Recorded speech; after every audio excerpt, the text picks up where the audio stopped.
go, go, go. That's the birthday. That's the birthday. Yo, Z-Pack! This episode is made possible by the generous sponsorship of Athena Health. Athena Health partners with hospital and ambulatory clients to drive results.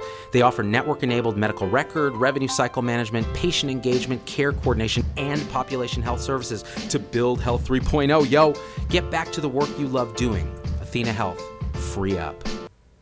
So, this was me when I was super fat, and this is me when I was even fatter, and this is me when I was... Hi! Oh, hey! Hi, Z-Pack. It's your boy, Z-Dog MD. We're live and direct out of Z Studios. Today, it's the return of the Tribe Talk. Return of the Tribe Talk. Return of the Tribe Talk. And I don't know the rest of the words. Return of the Mac. We have with us today a very special guest, Danica Ilagan, or Ilagan. What's the correct pronunciation? I don't even know anymore. I think it's Ilagan. Ilagan. Wonderful superstar third-year pharmacy student. Last year of pharmacy school, and we have her on because she was in our Biz Marquee pharmacy video, and also because it's Pharmacy Week. You know what I'm saying? And it's International Pharmacy Tech Day. I don't know if it's international, but I mean, Tom, give me some help here. I don't know, what's the day today? Pharmacy Tech. There you Pharmacy go. Tech. Yep. Tell me. So Danica, you're here. You're learning pharmacy. Yes. You understand. Like I was dropping words like hematochezia that usually make Tom's eyes glaze over, and you were like, "Oh, hematochezia, of course, Z-Dog, of course, Beats would do that." So it's nice to have a fellow medical professional and someone who works on the team and when working at the top of her license would be part of Health 3.0. But the question is, what about those techs? Techs? Yeah, the pharmacy techs, man. Techs do everything. Everything. So tell me, explain this, because I don't know ish about techs. Why? Pharmacy Why tech. don't you? Okay, so I used to be a technician for 3 years at CVS. Oh, you were? Yeah. I didn't know that. Okay. Before going into pharmacy school, they pretty much do everything. They're kind of, it's kind of like your nurses and your doctors, right? The nurses really take care of the patients, they're frontline. So technicians are frontline. They're doing a lot of the work, and the pharmacists are there to verify their work and just overlook them. Got it. Yes. Got it. So they put the pills in the bottle, Z. Sup? And they say you just dispense. Ain't nobody want Advils. Oh, baby, you. You know what I like? Your performance in that video was sufficiently mortified. Like she was legitimately scared because I was like super creepy, both in real life and in the video. And so she had the look of like, a pharmacist who has that patient. Yeah. And that's exactly it. I mean, and again, so like your path to pharmacy went from 3 years as CVS as a tech, and then you decided you were going to get your farm to the Dizzle? Yeah. Yeah. So is it expensive? Do you have a lot of loans? How does it work?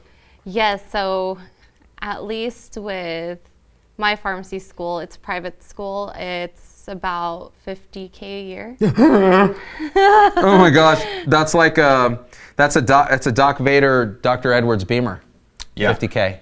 That's a big deal. It is, and it's really nice. At least they're trying to teach us, don't max out on your loans. Just try to take out as much tuition is and try to pay off your interest beforehand because it's gonna suck later on. Yeah, so to get your debt under control, and we're gonna have shows on managing money for students and for medical people because we don't know how to do it. Oh, that's awesome. Right? Yes. I mean, do you think your colleagues in pharmacy school know ish about money?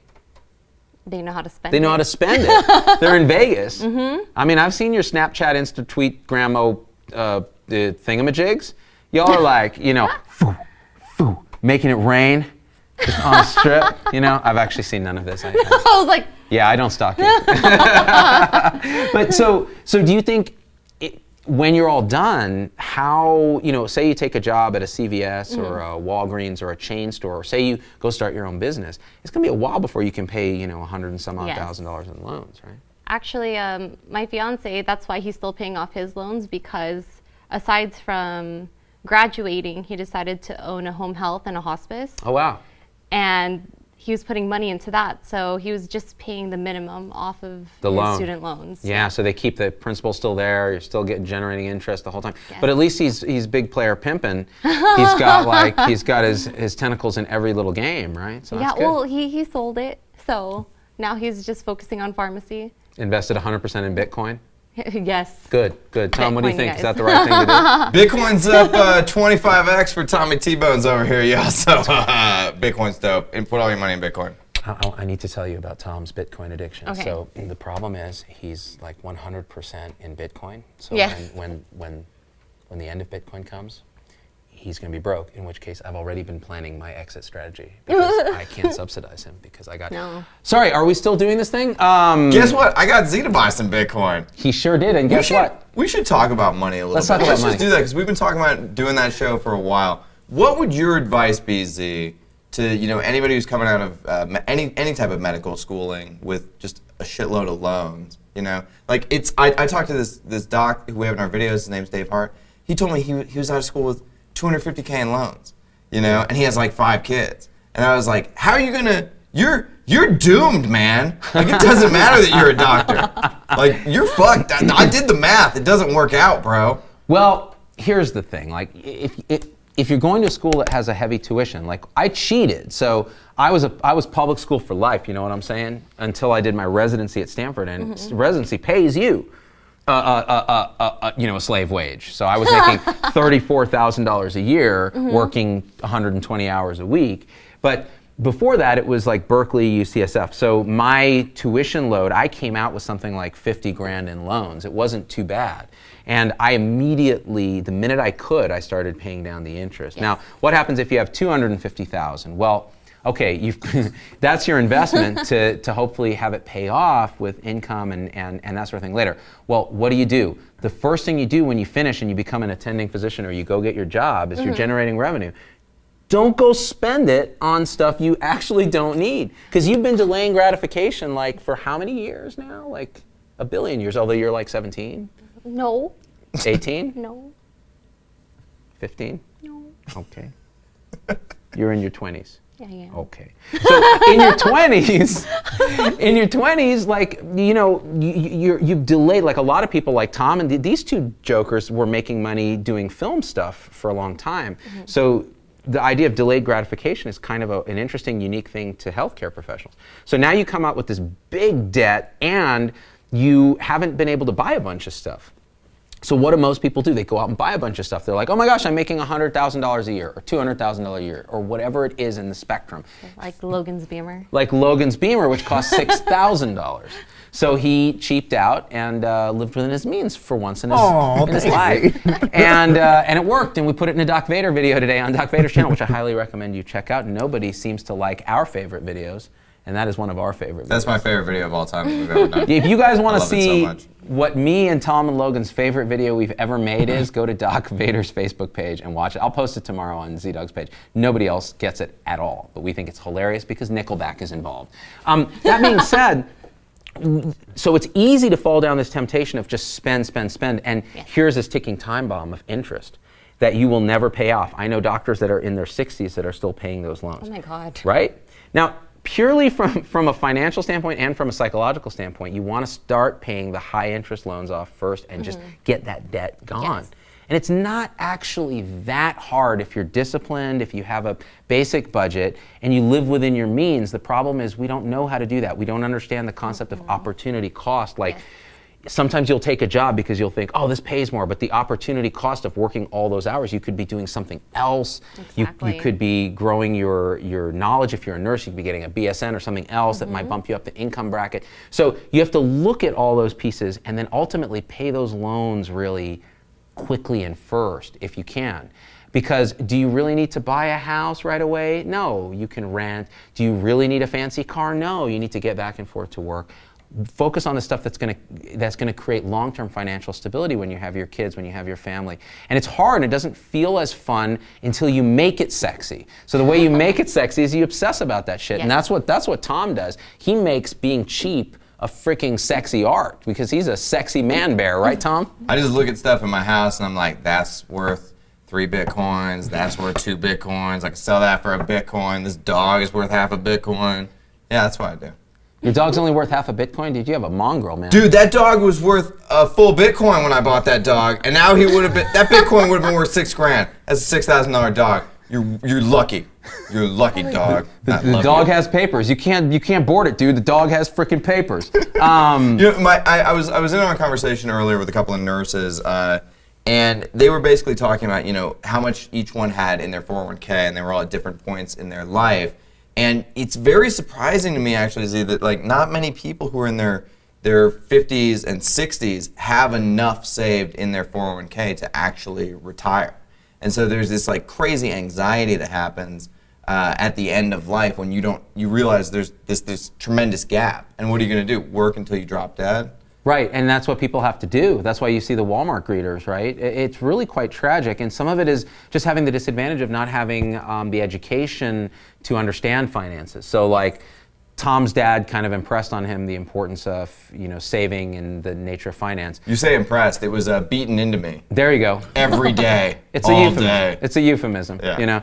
Whereas my dad, the way that he impressed that on me, and I don't know, you're Filipina? Yes. Yeah, so are your parents cheap AF? Yes and no. Oh, okay, so it's a balance. Yes, it's a balance. I Okay. think that they'll spend money when family's around. Right. Especially like if we go eat out. Yeah. Like we're not buying champagne bottles or anything, but I think my mom's always like, Right. my mom's always like, oh, just take one of everything and then we'll just take it home. I see. It's kind of like that, but Right. nothing like, oh, let's get this Prada bag. Right. Yeah. It's Well, like so I think there's an immigrant sensibility in certain cultures, like my parents being Indian, cheap as anything. Yes. Like my dad, guys, you got to understand my dad. Guy is so freaking cheap that when I was growing up, we thought, like 2 physician parents, psychiatrist and internal medicine, and we thought we were meant to feel like we were literally going to be on the street at any moment. And that's honestly, that wasn't my dad putting on a fake air. He honestly believes that. Oh, yeah. He's like, at any minute, everything's going to fall apart and you're going to be shoveling shit for a living. So you better get your savings, okay? And whatever you do, be a doctor because you can't lose your job. And I'm like, Dad, I'm way ahead of you. I already lost my job.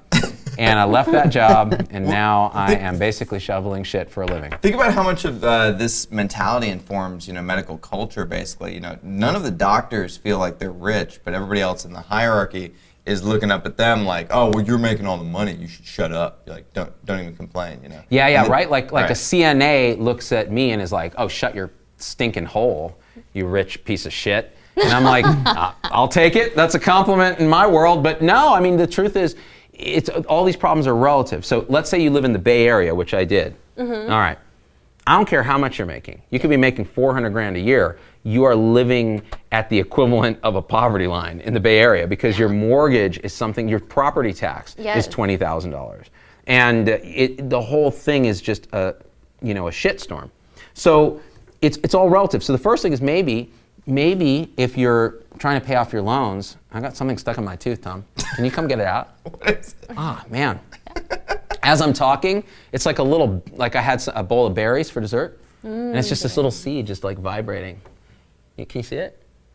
Where is it? Is it here? Okay. There? Maybe. Oh, I'm sorry. Wait. What are we doing? We're doing Jesus. Yeah, this is how we roll. I was telling Danica because she walked in. She's like, "This is how you guys do your show?" Because we're like, and we're like, "Yeah, it's authentic. We can't really be anything but ourselves. And if I've got a seed in my tooth and it's distracting me, damn right, I'm gonna put this show on hold, on ice, damn it, until that seed is dealt with." Anyway, speaking of seeds, we were talking about the cost of living in the Bay Area and that kind of thing. So maybe it's not a good idea to take a job that doesn't pay that well in a very high cost of living place, even though you think you're married to it and you love it. Go somewhere else. I was just yelling at you for turning your phone on vibrate, and I forgot to do it to mine. Disappointed. Look at this. My friend from college, Mike Lundell, is texting me, and he says, "Stop flirting with that hot girl." Tom is not a hot girl, guys. He's my boyfriend. I He haven't deserves gone respect. through the surgery yet. Okay, I just identify that way. You are wearing a shirt. But thank you for the compliment. It's very nice. So Anyways, we got to do a whole series of shows on managing money for medical people. Yes, that'd be great. And I think we can learn a lot, and we won't listen to Tom about Bitcoin, although he has a higher risk tolerance than many. Buy Bitcoin, people. Just buy it. It's dope.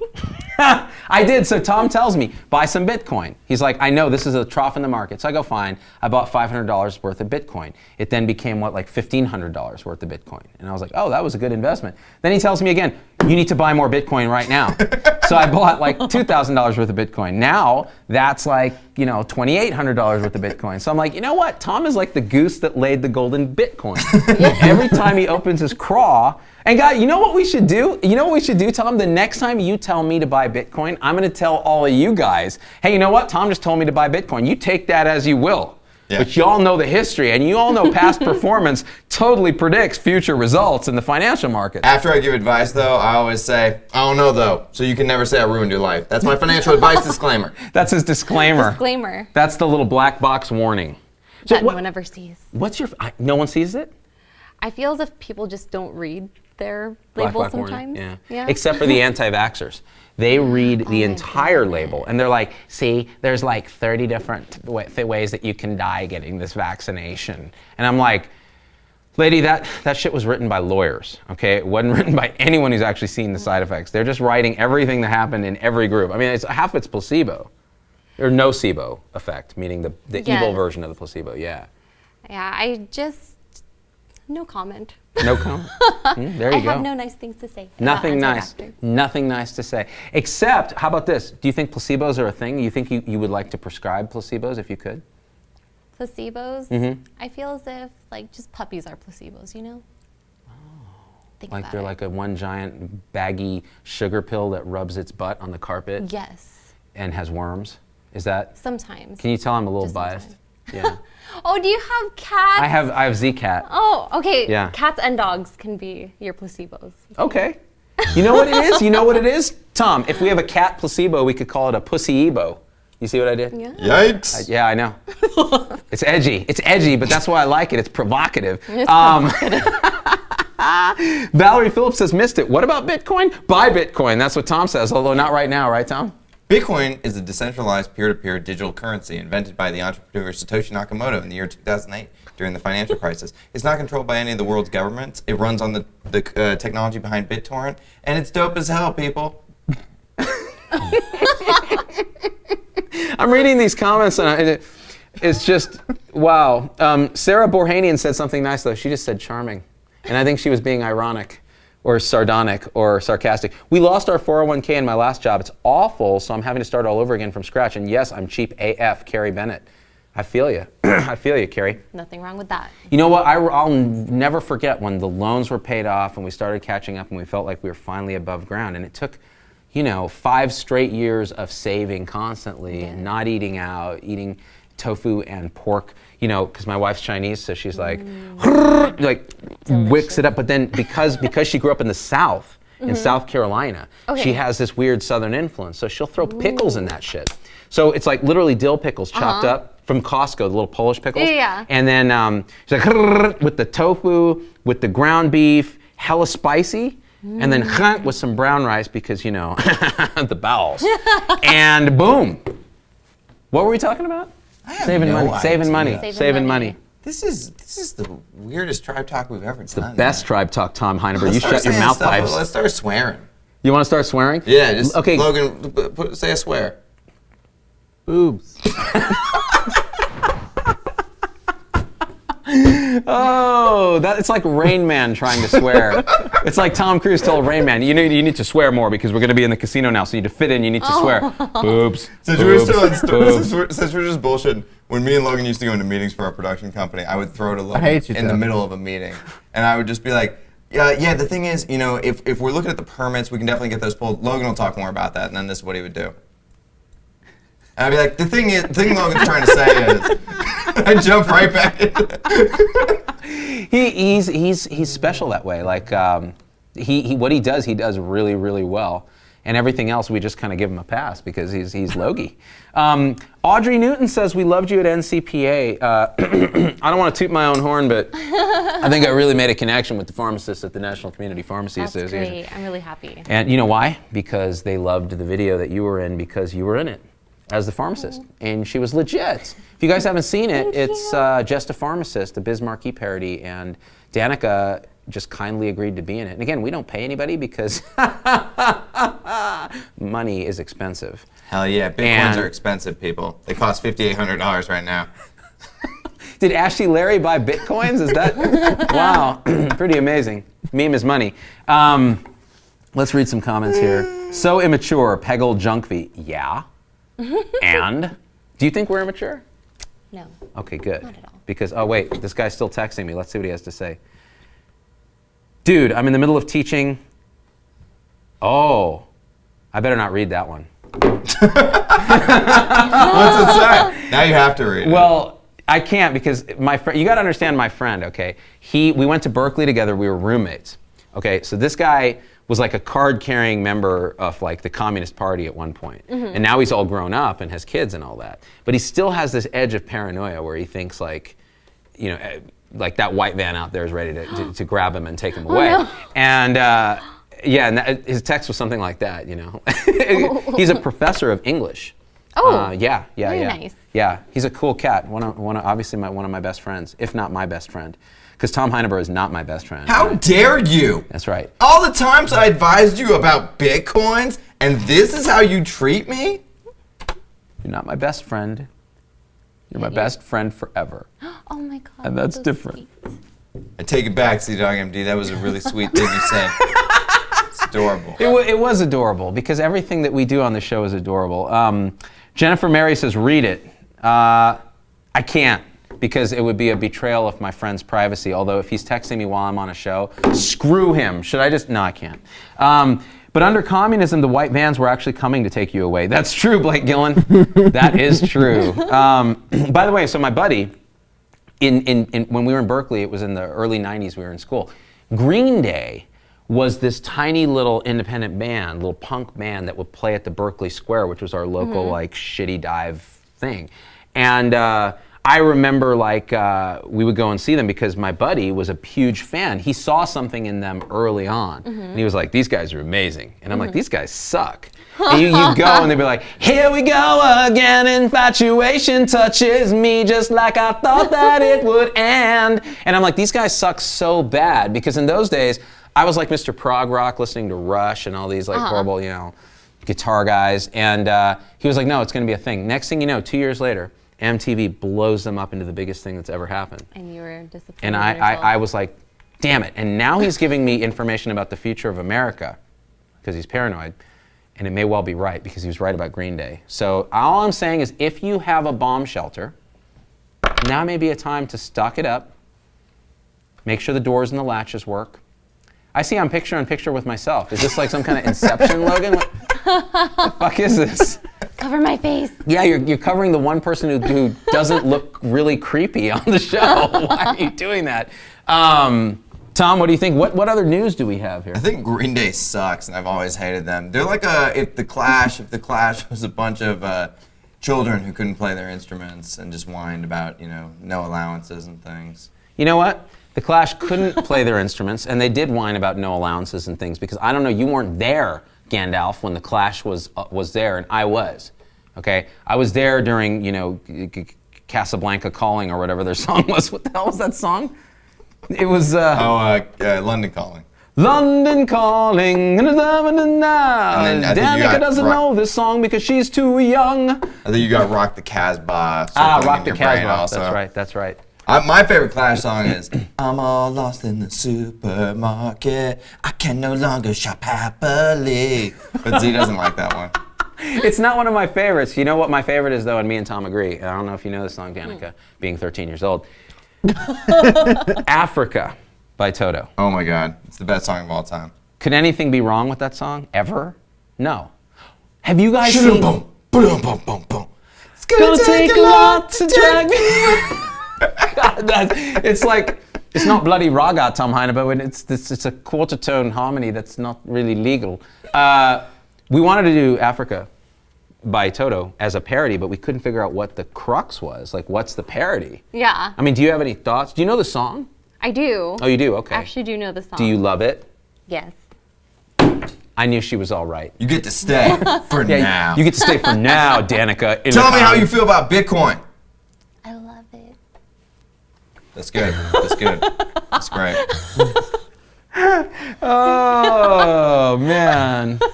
Danica, can you talk with like the millennial vocal fry? Can you do that for us? You know what I mean? That whole like, oh my God, like I totally love Bitcoin. Tom does it real good. I can't do it. Bitcoin's a decentralized peer-to-peer electronic cash system. Okay, and it's really awesome because it's censorship resistant and it's deflationary and it's not a fiat currency like all the world's dirty money. Okay.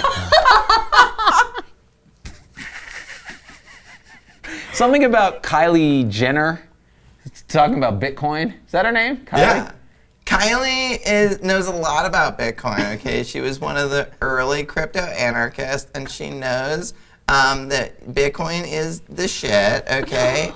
Ditto to most cryptocurrencies, and, you know, it's going to change the world, all right? Yeah. Oh my God. Speaking of changing the world, Kayla Schulte actually points out that Africa's Toto is almost at the level of any Phil Collins song. And I agree. Because if you're going to do this with a Z-Dog pen, and I'm going to give you 2 Z-Dog pens. Yes. All right, I want you to air drum with me for this. Because we're going to be like, do do do do do do do do do do. I can feel it coming in the air tonight. Do do do do do. Hold on. Do do do do. Oh my God. I need mad skills like that. You have mad skills. I didn't even drum that right. Did I even air drum that right, Tom It Heinberg? was okay. You're okay. You know, Phil Collins doesn't get enough credit for singing and drumming at the same time. Kind of like Satoshi Nakamoto didn't get enough credit for inventing Bitcoin, the electronic peer-to-peer cash system, in 2008. Thanks, And Obama. I've been waiting for this moment for all my life. That's not right. Tom was a 20-year-old white girl in a previous life. Caitlin Sackrider. I think you're right, Caitlin. I think he's like reincarnated, and he's a bit of a Buddhist too, so he might actually believe in the it. thing about enlightenment, okay, is when you're at Starbucks and they mess up your order, but you're just like chill about it. That's enlightenment. You know, you're just like, namaste, bitch. It's okay. Namaste. It's like when your Norino 60 cold brew comes out slightly tepid. It's very upsetting because it says right on there, cold brew. All right. More upspeak, okay? Kathy Arnold. Do you do enough upspeak, Tom? You know, I think that personally, okay, this is really offensive. This was my camera shot. How dare you? How dare Look you? at the seed in my tooth. Oh Look. my God, it's so gross. Stop it. I don't want to look in his mouth. Nasty. I went to the dentist today. Okay. And I love my dentist. His name is Sam, damn it, I'm forgetting his last name. But he's amazing. And he's in Las Vegas. And his wife is also a hygienist in this thing. And she was like, you know, you have a little bit of age-related bone loss at the roots of your lower. And I said, it was like you could hear the record just go, did you say age-related something? Because I'm a young man, all right? I'm not ready to lose my teeth, okay? Oh no, denture. because I don't want, if I'm gonna, I want to grill with cubic zirconia all across the bottom. Hold me, Tom. I'm falling. This show has become like UCB level comedy. We're doing like very meta stuff tonight, people. Anyway, next on stage is Z-Dog MD and his improv troupe. What's the name of your improv troupe again, Z? Yeah, hey, hi. Yeah, it's hard being like a Zoroastrian in the world today because there's so many different, and you know, well, have you ever wondered why Taco Bell has churros? Yeah, me too. It's just so weird. I don't know. Anyways, thank you. Tip your waitress. Who? Alexander Wu says the upspeak is hurting my ears. Danielle Heinenberg, please smack your husband later. That would be domestic abuse, Alexander. It can happen to men too, apparently. It can't. I'm huge. What's she gonna do? I love you. Go home, Alexander. That's an order from your commander. But Go home. Danica's so confused. She literally, look, here's the story. She didn't even want to be on the show. She's like, hey, can I stop by and grab the shirt that you said you'd give me? I'm like, yeah, of course. I did not say that. I No. said I wanted to watch your show today. Yeah, but I translated it into what you thought, which is I want my free shirt. So I said, cool, no problem, come over, watch the show. She shows up, we're like, we don't have a topic, you're gonna be on the show. And she was just like this, wait, what? And the next thing you know, she's mic'd up and sitting next to me and has to be subjugated to this whole thing. So what's your impression of this shitstorm, Danica? Quite confused. Are you confused? But it's okay. Is it all right? Yeah, it's totally fine. Is it gonna be okay? Yes, it'll All right, be okay. good. So nice. See, that's the thing about pharmacists, man. They're unflappable. They get yelled at. They get yelled at every day by drug seekers. They're called pill dispensers, even though they're trained for 4 years in the highest levels of the arts. They could prevent tragedies on a daily basis and medication errors and save our butts and actually be a part of, even though they're 10% of the total healthcare spend, pharmaceuticals and pharmacy and all of that, medications. You guys could theoretically affect the rest of the 90% of the spend by preventing CHF exacerbations, making sure people are taking their medications, talking to patients, being the last filter before people take their medications. And yet, how does Health 2.0 treat a pharmacist? They say, be cheaper, be faster, and be more accurate. And that's all we care about. They don't care about any of that other shit, and that is a crime against pharmacy. And this during Pharmacy Week is why I was really happy that fortuitously you had reached out today and agreed to be on the show. And also Bitcoin. And Bitcoin, yes. yeah, Bitcoin. today's show's mainly been about Bitcoin, which I enjoy personally. See, the thing about the ICO market is it sort of mirrors what happened in the early .com bubble. And if you're following along with what's happening there, you can see the transitional state start to emerge in terms of like M1, M2, M3. Nobody knows what I'm talking about. I love you guys. You're like Schrodinger's fart. You know? I say we wrap it up, Zeke. I say we wrap it up. Let's wrap it up. Let's go home. Let's go home, Zeke. I don't want to go home. Wait for my meme. What meme? Don't ruin it, Tom. I'm not even sure what it is, so I'll I wouldn't know how to ruin I'll it. narrate. I'm so frightened right now. I know, Mike. It's gonna pop up at me. This was Don't pop up at you, Zeke. You're a Zoroastrian. Oh my god. Oh my god. That was the dumbest meme of all time. You put that meme right back, Logan Stewart. He's a Zoroastrian. You guys see how Logan's mind works? Oh, that's amazing. It's frightening. Logan, That's offensive. that is really just frankly beautiful. Thank you. The fact that you did that while sitting there. It was hard, Zeke. I know it was hard because I know. It's a little rough around the edges. It's rough around the edges. You had to cut it out. You had to do some layering. Yep. And then you had to save it. All while running the show, which explains why the freaking camera cuts were so shitty tonight. By the way, young Catherine Zeta was hot. I was gonna say, Yeah. Catherine Zeta in that trailer where she's going under the lasers. Do you remember that?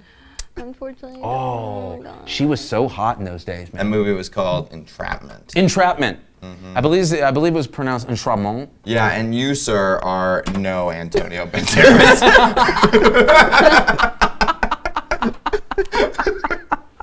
And with that, people, we're out tonight. Everyone should buy some Bitcoin. It's the best retirement plan in the history of humanity. Yeah, go forth and prosper on cryptocurrencies. I would like to thank Danica Ilagan for gracing us with her calm joy, because it really saved us from a complete disaster tonight. So thank you, and thanks to all the pharmacists and the pharmacy technicians. Ground control to Major Tom. Happy Pharmacy Technician Day. Ground control. Yes, happy Pharmacy Technician Day and happy Pharmacy Week, and we are Out. yes. Bitcoin's dope. Buy Bitcoin. Go. We hate you so much, Tom Heineberg. Today's show brought to you by Bitcoin. We were like Yo, Z-Pack! This episode is made possible by the generous sponsorship of Athena Health. Athena Health partners with hospital and ambulatory clients to drive results. They offer network-enabled medical record, revenue cycle management, patient engagement, care coordination, and population health services to build Health 3.0. Yo, get back to the work you love doing. Athena Health. Free up.